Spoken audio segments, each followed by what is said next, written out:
Hi, my name is Charles Miano, Senior Investment Associate at Nabo Capital, and today I will be talking to you about the impact of the Russia and Ukraine on Africa.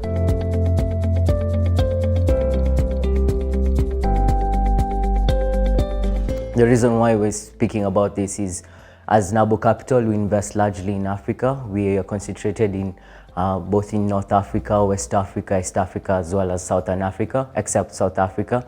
And that has been our mandate for the last almost 10 years. And given what's happening in the world currently, we'd like to speak more about it and what we see as an impact on both equities and fixed income asset classes to which we invest through our equity fund in this case, as well as our fixed income funds, and doing also segregated mandates where we invest for clients individually in these various countries across Africa. And as we noted, with Russia and Ukraine, it's been an ongoing news. And what's happening really is Russia came in through what they call a special operation to Ukraine, and it's escalated quite a bit to an extent where we've seen sanctions from European nations as well as America on Russia, and that has hit it quite distinctly and quite significantly hard. And it's affected a lot because Russia, just to note, is the third largest oil producer in the world. That follows from Saudi Arabia and USA. And also it's the largest exporter of gas in the world, that is natural gas. And also Ukraine has a huge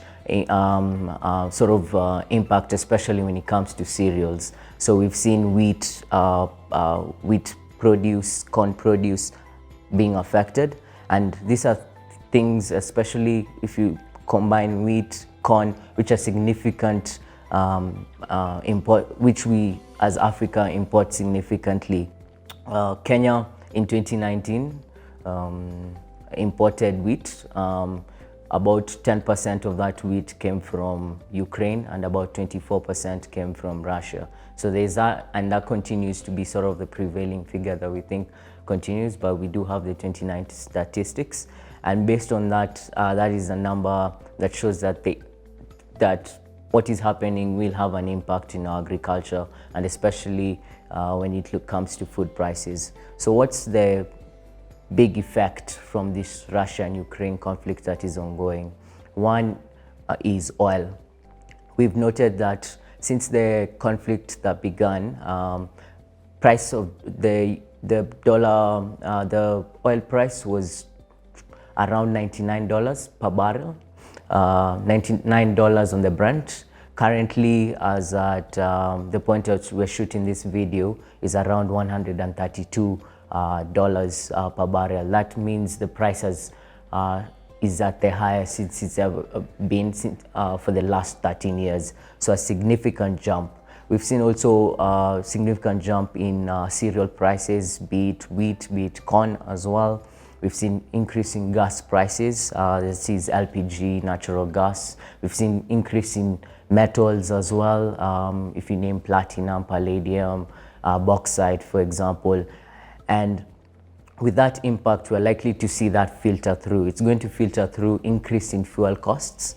And as we note, fuel costs translate to transport costs, translate to higher electricity costs, translates to higher utility costs, which are a significant component of the CPI, or the Consumer Price Index, in many of the African countries. For example, in Kenya, the transport and food make up about 33% of the inflation or the CPI index. In Nigeria, it's even higher, about 55%.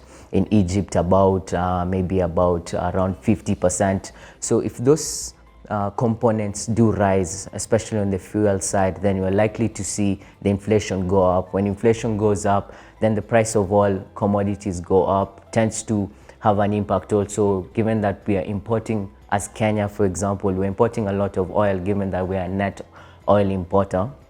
And about 20% of all our exports, to correct that, 20% of all our imports are is fuel-based, or we're importing oil, which of our total imports is oil. So that will have an impact. And given that we are basically translating our shilling, paying in dollars and getting the oil to Kenya, that will also have an impact on our currency. So we're likely to see higher inflationary pressures in Kenya and a large number of countries as well. And also something on the fuel cost is the fact that there is a subsidy that the government has placed in terms of shielding the consumers against pricing. For example, currently as the time we're shooting this video, the price for super or petrol in this case is about 129 shillings per liter. If Kenyan government was not, they do have sort of a stabilization fund which subsidizes the fuel cost. So if it wasn't in that case 129, we'll be paying about 144 to 145 shillings per liter. So there's that impact. And if you think about that, was at the time where dollar was around 99 to 100. Right now it's a 132, likely to go higher. Then we could see the fuel prices go up, which will affect other costs as well.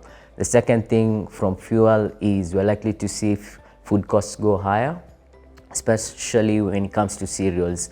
Africa in general imports a lot of cereals, be it corn, be it wheat, which are our largest sort of imports when it comes to cereal, and those ones will go up given the Russia and Ukraine combined make up about 50% of all wheat exports in the world. So there are huge players in that market. So with seeing this particular conflict occur, then we're likely to see food prices go up, and that will impact inflation. Will also impact the current account balances, meaning that we'll be importing, our import bill will be higher, in this case for net oil importers. And that will likely have an impact in increasing that deficit or the gap between how much we import or how much we buy from other countries versus also how much we export to other countries, which will have an impact on the currency.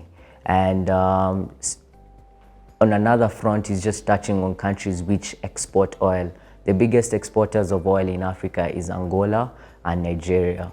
Those are bound to also benefit from the rise in oil prices from this conflict that is occurring. But to note is for Nigeria, they do have a subsidy. They've subsidized the nation quite a bit in regard to local fuel prices. And that has an impact. Like last year, they spent over 3 billion in terms of the subsidies, and the prices last year were below $80 per barrel. And that was about 10% of the federal budget. So we're likely to see that rise a bit because they did suspend that to 2023. They were looking to suspend the subsidies this year in 2022 July, but due to public pressure, they postponed that to next year after elections. So Nigeria will benefit from the oil price hike, but they will also be affected because of the subsidies that they have in place. Angola will benefit, and they're likely to see their current account improve. They're likely to see their currency also improve, but also at the same time, they are paying a lot of debt, especially when it comes to Chinese debt. So overall, what we're saying is whatever is happening in Russia and Ukraine is a global impact affecting not only European nations, where Russia exports about 25% of all oil, and US does about maybe 2 to 3%, to which they, at the time, they've decided that they will suspend that. It's likely also to have repercussions on the inflation, but it's going to also affect Africa. It's going to affect the large nations in Africa. It's going to affect Kenya in the case of fuel costs, in the case of food prices. It's going to affect us also in terms of our currency and how stable our currency will be, especially relative to the dollar, and whether it will depreciate even further.